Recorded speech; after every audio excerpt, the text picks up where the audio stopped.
Hello, folks. John Cantera, the Double Broker Bounty Hunter. I am here with Dispatch Caitlin Price. We are here today to get some breaking news out to you about our favorite broker tool, Carrier 411. If you've been paying attention last week, we have been reporting almost daily on changes that Carrier 411 has been doing to their FreightGuard reporting program. We had thought by Friday that a lot of this had started to settle down and everyone was getting an opportunity to digest the changes. But here we go again. There are new changes taking place to the FreightGuard program that we want to make sure that both carriers and brokers are aware of as we move forward. So let's go ahead and get into the issues with these FreightGuards.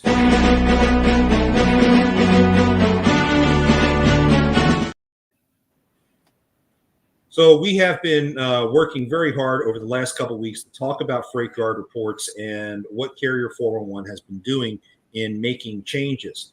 And those changes continue to happen on a daily basis. If for those of you who are familiar with FreightGuard reports, they originally had 12 until a couple of weeks ago. There were 12 categories for FreightGuard reports. 2 of the old categories were removed.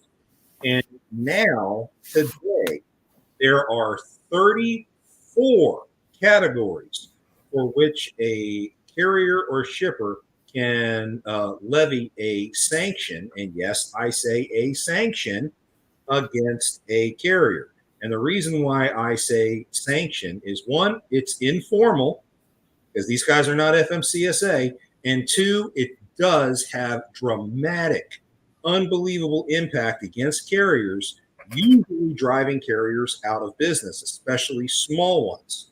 You know, we're not talking about Landstars of the world who could probably get a couple dozen FreightGuards in a single day and no one cares. We're talking about the 1 and 2 truck carriers where a single FreightGuard for just being late to a pickup can destroy their business entirely. So let's go ahead and start getting into the different issues that are out there.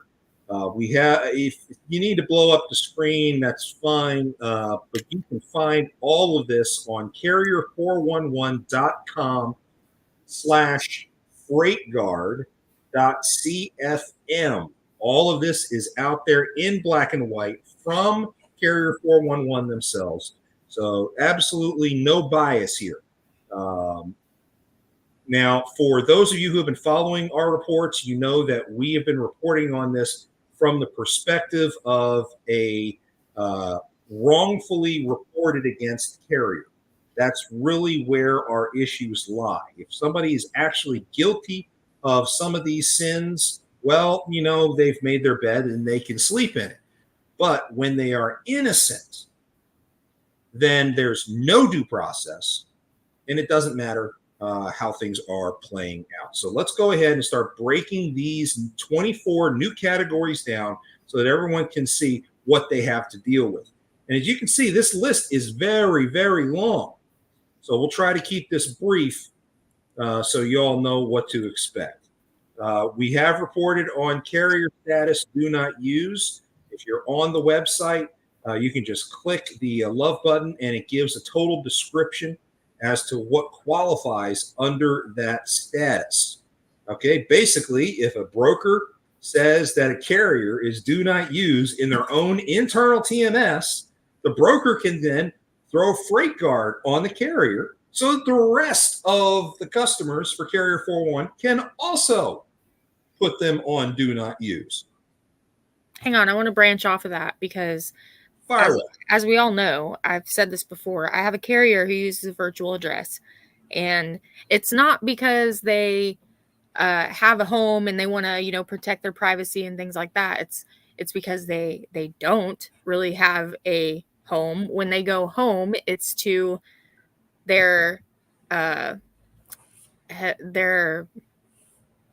his wife's mother's home, and that's where they stay. So that has been a reason for rejection for this carrier by several brokers in the last, since I've been working with them, which I think was April maybe or something like that, March, April. And so, yeah, they're in a do not use status for a lot of brokers for that reason. Now, I am going to sit there and try to play both sides of the fence here. Brokers, if you're denying carriers because of that, if you're denying carriers because they don't meet all of the regulatory requirements per FMCSA, for example, if you're using Freight Validate and they come up with a red X in one category, okay, so be it. Okay, we all know there are different issues out there and laws have not caught up to the realities of today's situations, such as carriers who are homeless and living in their trucks. Okay, so that situation does exist for a lot of carriers. Should they be punished for it? I don't know. But the question is here, if you put them in DNU in your own system, does that mean that the rest of the industry should be blacklisting that carrier, regardless of the reason? Just throwing that out there. Number 2 is another one of my personal favorites.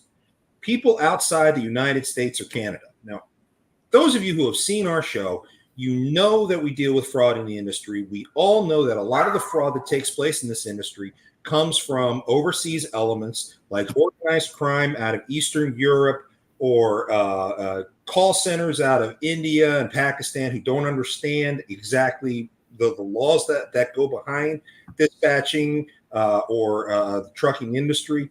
We all know that stuff exists, and we've all learned how to work around it and filter ourselves around it, et cetera, et cetera. But because carrier employs or has personnel or representatives that are located outside the United States or Canada, is that a reason to sit there and destroy a carrier's business necessarily? I know of brokers who have agents in Eastern Europe so that they can maintain 24-hour coverage for their brokerage. And that's perfectly fine. So why is it not fine for a carrier to have someone outside the United States so they've got around-the-clock coverage or whatever the heck they have that individual for? Again, I'm playing devil's advocate here. But what I'm saying here is there are valid reasons for these conditions to exist. Why must it be an automatic FreightGuard right there and boom, these guys need to be kicked out of the industry? That's not for Carrier 411 to decide. Frankly, that's not for an individual broker to decide. You got a problem with how a carrier is operating, report them to DOT. That's DOT's job to revoke their authority. Not a broker's, and certainly not Carrier 411's. Number 3 and number 4 are another group of my favorites. That is identity theft and almost identically FMCSA data compromised. In neither one of these cases is a carrier at fault. So why are we allowing brokers to sanction carriers if the carrier has been victimized? Now, I will say that could be used as like a, hey, look out because somebody stole this carrier's information.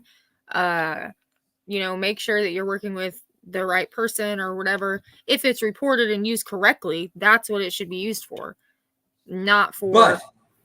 But for customers who use Carrier 411, they know dang well that the initial profile page has a section on it that indicates whether or not there are identity issues involved, whether there's been a recent change on their safer data, whether there's been an accusation or something that an identity's been compromised. That's available in the general details on the profile page. If you put a FreightGuard on a carrier because their identity was stolen, you are now punishing that carrier because there are so many brokers out there whose internal policy is the presence of a FreightGuard means we don't use them. Period. End of story. We don't care why it's there. If there's a FreightGuard, we don't use them at all. So what this effectively does is this punishes a carrier who's been victimized and had their identity stolen. That's what this does. And I do not believe this should continue to exist. But hey, you know what? I have my opinion, and I'm happy to state that opinion. And frankly, folks, before I go any further, I want you to tell us your opinions as well. Okay, we did set up a email. It's scrolling across the bottom of the screen now. If you have feedback that you want us to present to Carrier 411, because they are allowing us to send feedback, and if my dog would stop barking, that would be a huge help. Please email me at the email below, carrier411.feedback@gmail.com. And we'll be happy to take your feedback back to Carrier 411. Please make sure it's professional. Please make sure you identify what you think is a problem, why it's a problem, and what the answer needs to be.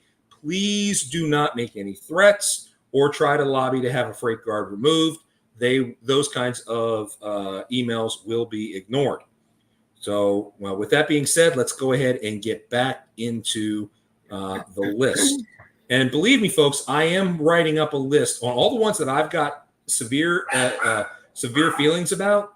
I am writing up my own comments to present to Carrier 411 as well. But I would love support from the general population here on some of these. Harassment or threats is another big one. To me, this is almost a catch-all. But you know, as long as we're professional in this industry, you shouldn't see this. If you end up seeing this when you're being professional, okay, now then now you got a problem. Legal threats. We originally reported that was possibly going away. That's what CEO of Carrier 411 told me back on Thursday night. Apparently, they decided to keep this particular one in place. They may have modified it slightly, but basically, if you threaten a broker with potential legal action, then the broker can turn around and throw a FreightGuard on you for doing that.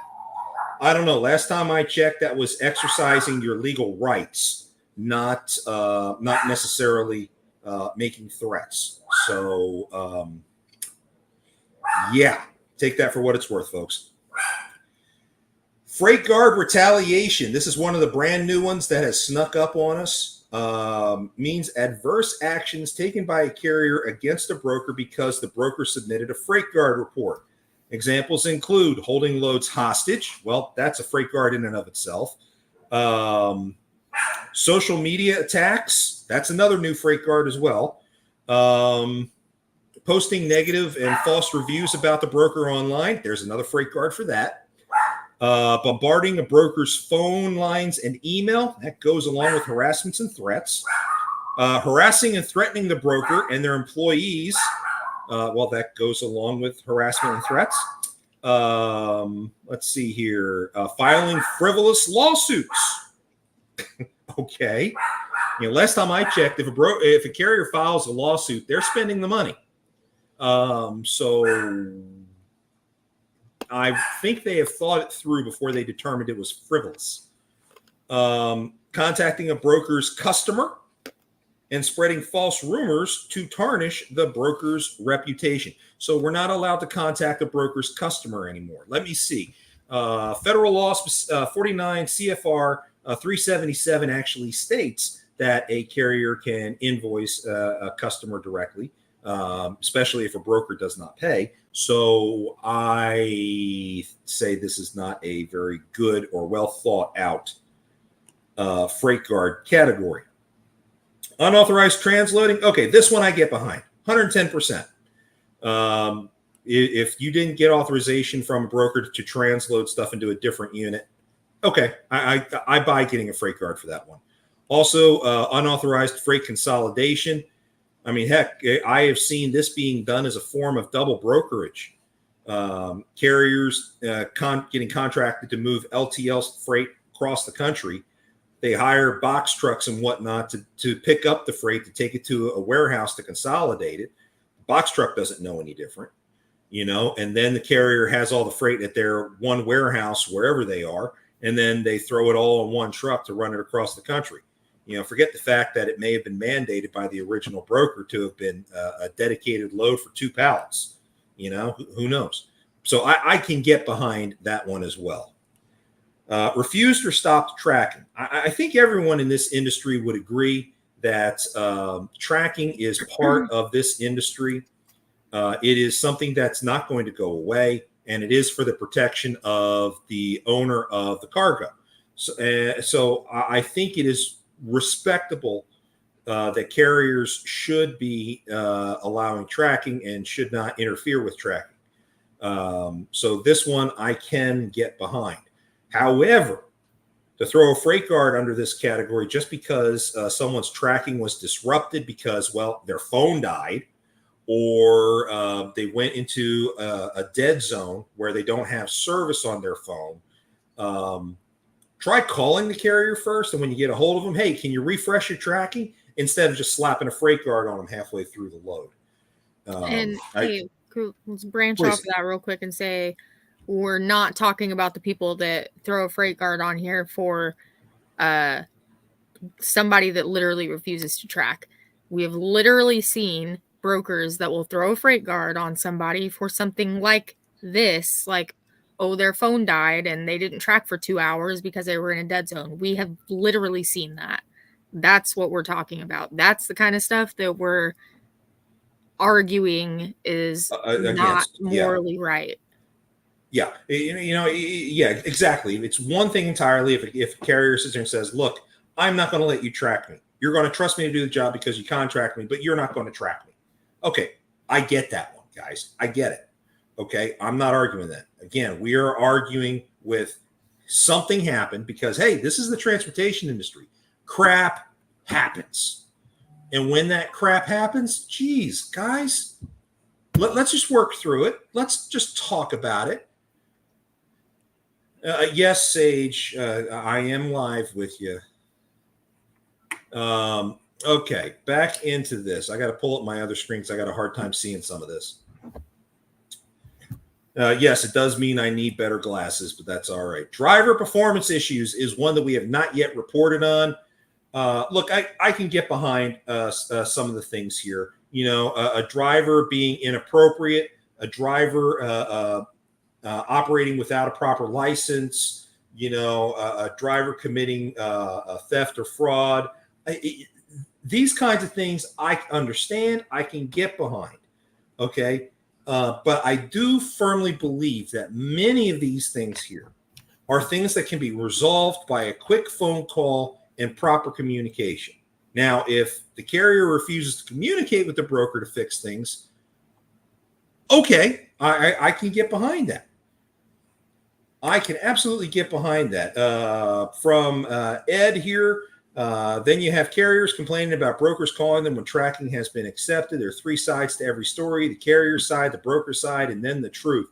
Ed, I think you've seen my show before because I've said that exact thing numerous times. And it's the truth in pretty much any kind of dispute. There are always 3 sides to every story. So, folks, if you are frustrated at a carrier, and we're talking about brokers, if you're frustrated with a carrier, carriers, if you're frustrated with a broker, everyone just stop for a second, breathe, and communicate.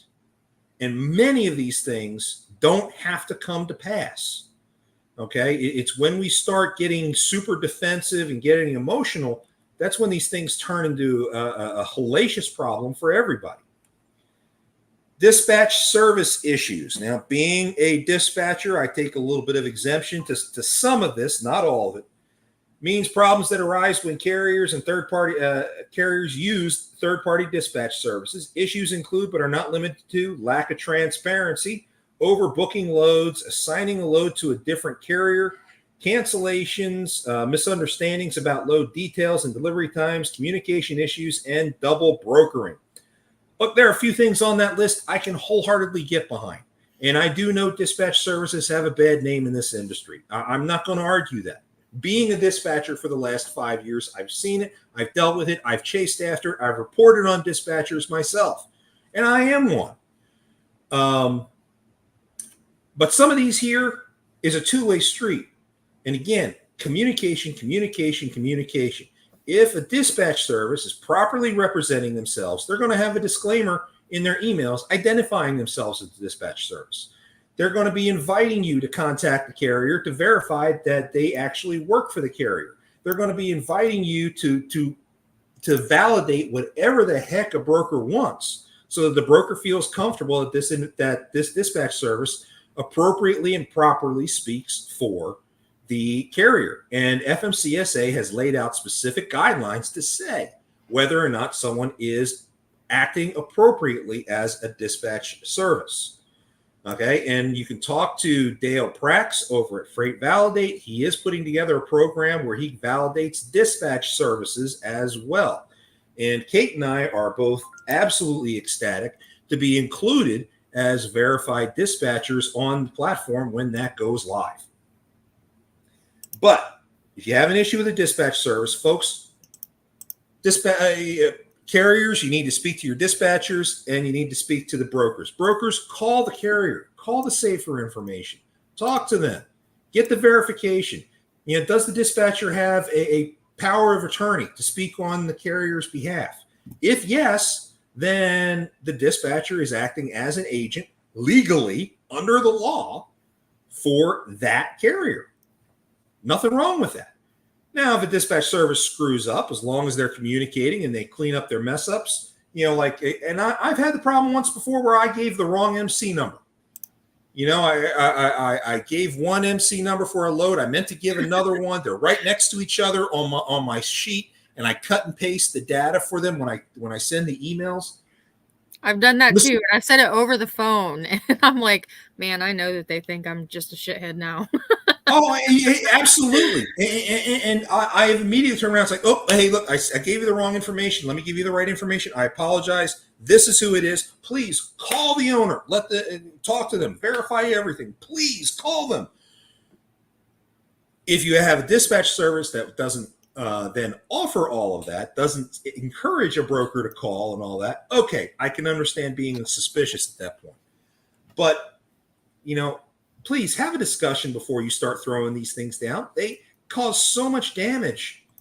If you screw it up, if you issue a FreightGuard against the carrier and take them out of business, and it was done wrong in a wrong way, where it turns out that you ended up infringing on their legal rights, yes, you can be sued. Don't let Carrier 411 tell you, oh, you don't have to worry about it. Yes, you can be sued if you screw this up. Okay, and it can cost you a great deal of money. Okay, here's another category: providing inaccurate or misleading information. Absolutely, I get behind this 110%. If the carrier is trying to mislead somebody, that's an element of dishonesty. Carriers, don't be dishonest. Lay it out there. If the posting says you got to pick up by noon, and I know damn well my carrier is going to deliver 20 miles away at 11, I better sit there and tell the broker, yeah, we got an 11 o'clock delivery appointment. We're going to be 20 miles away. Is that going to be a problem for you? And then the broker may sit there and say, hey, you know what? That might be cutting it a little too close for me. I think I'm going to look elsewhere. Fair enough. No problem. Communicate. Okay?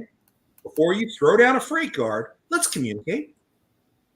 Next one, providing fraudulent documents. Oh, absolutely. Without a doubt.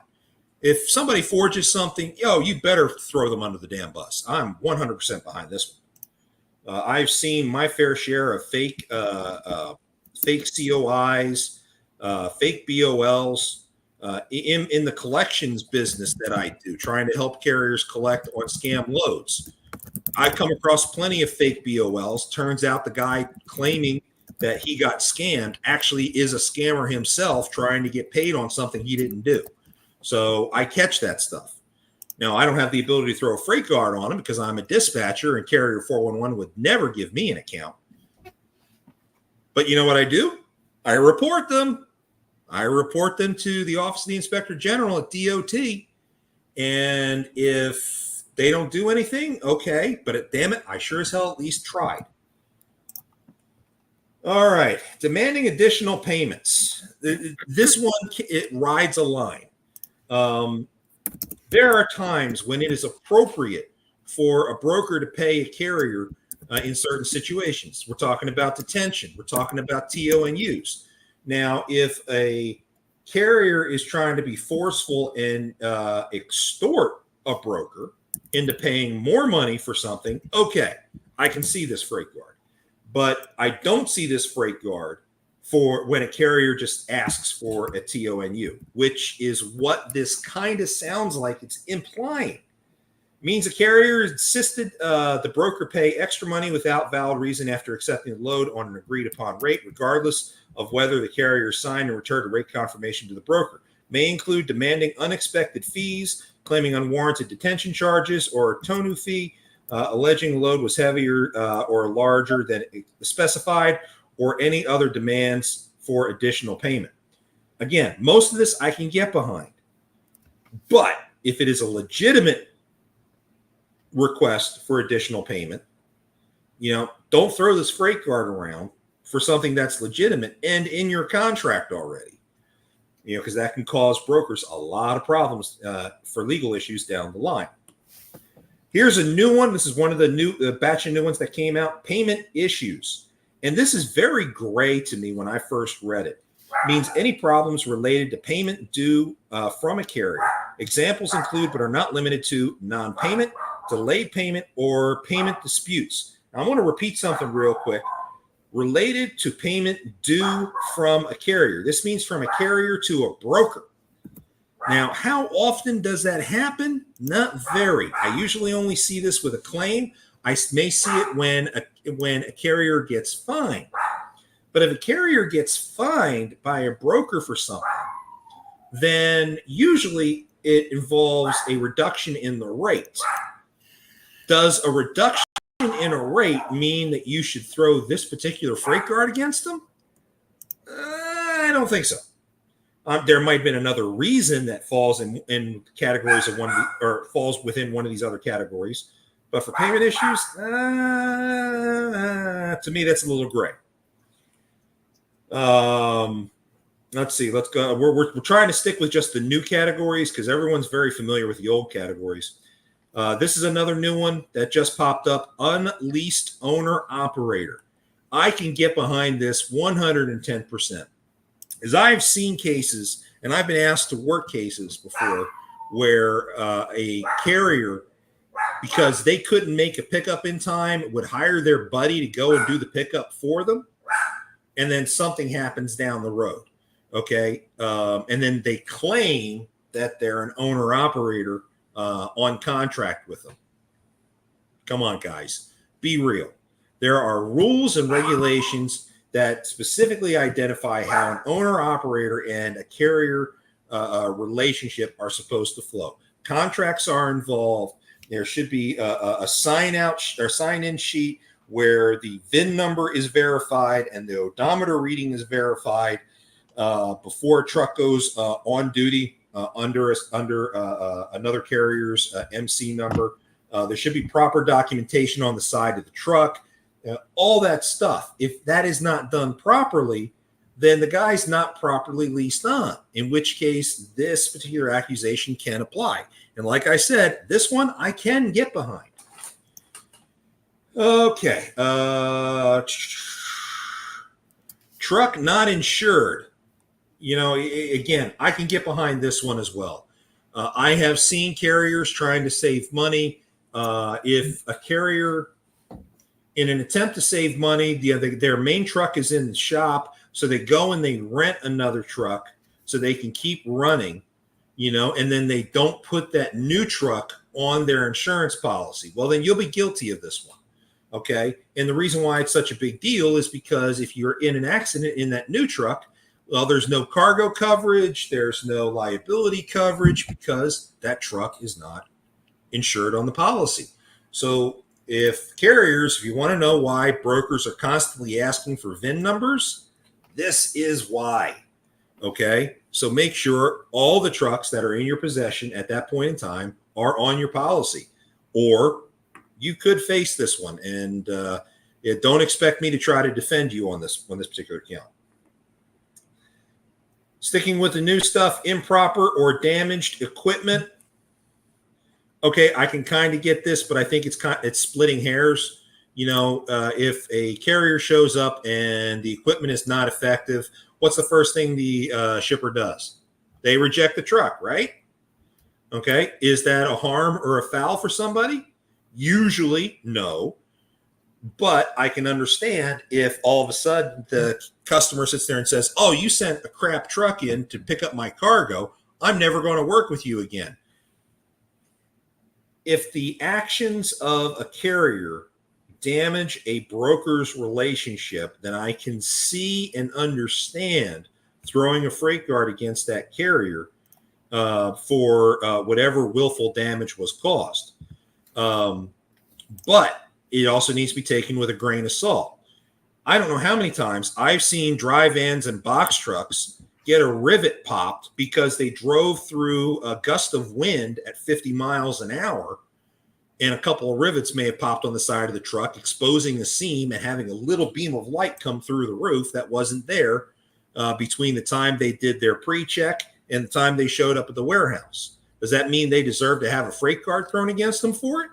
I don't think so. Now, if it was obvious damage and they tried to conceal it before they made it to the pickup, okay, that then goes back to an earlier category, misleading information, right? So does this have to be there?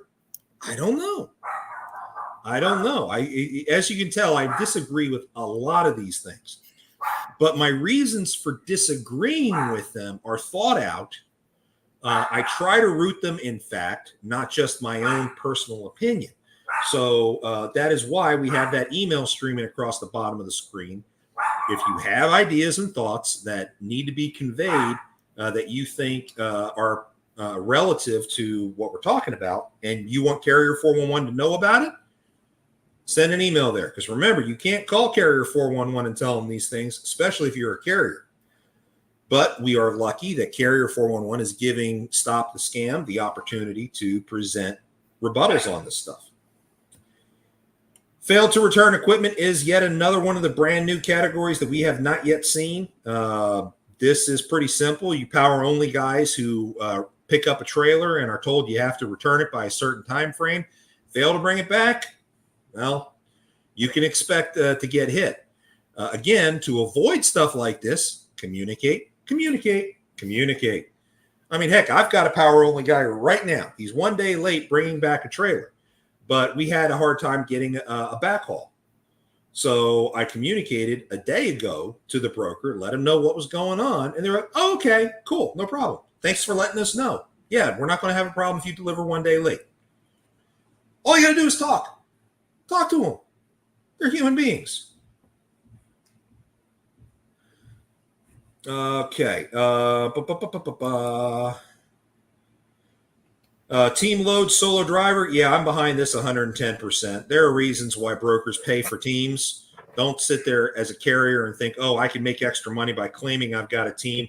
Oh, yeah, the other guy who's sitting at the truck stop 5 miles away waiting to be picked up. Come on, guys, that excuse doesn't fly. Most brokers are not going to fall for that. Railing loads. There's double brokering that falls into this category as well. You may sit there and pick up the load and throw it on the rail, but you're being paid to haul that thing cross country. So they're paying for your fuel, they're paying for your truck, they're paying for your time. You go and you throw that on the rails so you don't have to spend the money on fuel, and then you hire somebody else on the other side of the country to pick it up, to take it to the final destination for you. Yeah, you've double brokered. You're taking money for stuff that you're not paying for. Guys, no, don't play that game. Factoring related issues. This is one I'm not familiar with. This is a brand new one. Means any challenges, problems, or complications related to a carrier that uses a factoring company. Let me get this straight. So if a carrier has an issue with their factoring company, they can get a freight guard. Okay, let me read into this a little bit deeper here. Examples include, but are not limited to, failing to disclose a factoring arrangement. You're supposed to file a notice of assignment when you set up. How the hell do you screw that one up? Falsely claiming a factoring arrangement was terminated. Yeah. If you don't want to factor the load, you go to your factoring company and you get a letter of release. In most cases, factoring companies are not going to sit there and fight you for a one-time notice of release. Most cases. But remember, you have a contractual obligation to put your loads through there, so read your contracts. Undisclosed fuel advances, short paid invoices, submitting an invoice to the broker and factor as an attempt to receive double payment. Oh, yeah, I'll be behind that one. Submitting an invoice before the load is delivered. Yeah, I can get behind that as well. Submitting a fake or concealed POD. Absolutely behind that one. Invoice disputes, double brokering, fraudulent invoices, identity fraud, identity theft, fraudulent release letters, fraudulent documents, overpayment or misdirected payment to the carrier, invoices rejected by the factor. That one I don't get. Invoices rejected by the factor. I'm assuming in that particular case they're talking about when a carrier gets scammed and they submit the invoice to factoring thinking that it was broker XYZ. It turned out it wasn't broker XYZ. It was scammer ABC that actually sent the load. So we'll see whether or not that falls into any other categories. The last new category is filing on the bond. And filing on the bond is one of those that I take exception to. And that one is, to me, it's a legal obligation for a broker. The broker has to have a bond in case there's issues with payment. If a broker refuses to pay, but the load is good to go, then by all means, the carrier's got the right to file on the bond. So why is it now a freight guardable offense to file on a bond? I've talked about that in past videos too. So that is the full list of 34 freight guardable offenses that exist right now. One of the things that I do want to point out is actually also on the website. If your report is older than 72 hours old, meaning it's been through the review and the carrier has made their comments and it is now permanent.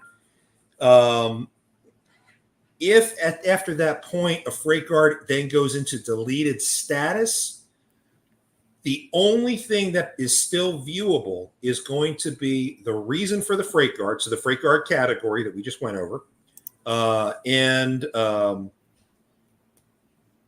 actually it's the category and the reason for the deletion. The comments about that freight guard will no longer be visible. So you do not get any context whatsoever about the freight guard. You do not get the comments from the carrier. Those will all be blurred out. The only thing that will be there will be the actual accusation itself with no context. The question there becomes, can that still be held against the carrier, even though the only way it goes into a deleted status is if the broker puts it in a deleted status? These are the 6 different categories that exist as to why freight guards are removed. Issues resolved amicably. That is, of course, the best of all worlds. Unspecified reasons. You got to love that. You basically don't want to give a reason. And brokers, you're required to put one of these 6 on there. Internal review. You got something else going on. You're reevaluating it, whatever. Mistaken identity. That typically means you threw the wrong freight guard on the wrong carrier. A legal action or dispute resolution. So you went to court and it got resolved. Now you can go ahead and remove the freight guard, and this would be the reason you put there for why you removed it. Or business considerations. Typically, this would be like when your customer says, "Hey, don't freight guard the carrier. It wasn't their fault." You know, so that might be the reason you throw in that case. Carriers, I strongly recommend you go to the Carrier 411 website and read this particular page completely through. Understand what it is that brokers can accuse you of and the impacts of those accusations.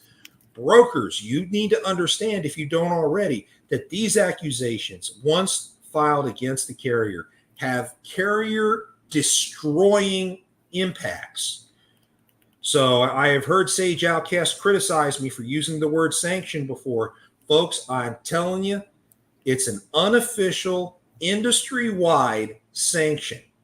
You lose access to 60% of the brokers that are out there when you've got a FreightGuard against you.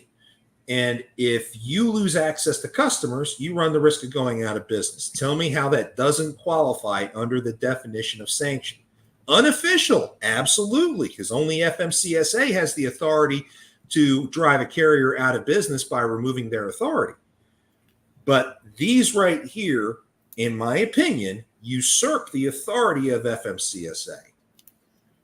That is where I believe that brokers have some legal liability in applying these. So please, if you're a broker, think very carefully before you apply them. Think about who in your organization has the ability to apply them and make sure they are being done responsibly. Because if not, you better believe that a carrier has every right in the world to seek legal action against the broker for destroying their business.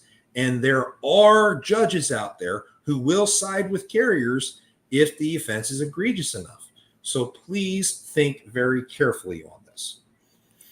Kate, you got any thoughts on this? Just basic stuff. This is obviously just for informational purposes, and we're just here to let you know what's going on.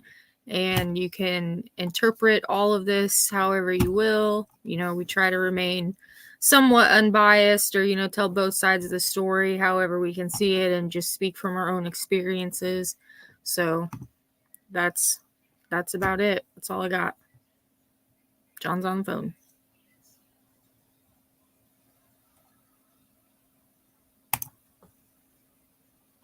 All right, well, all right, guys, we're done. I can't end this. John's gonna have to end it. So we'll see you guys on Monday. Have a good time.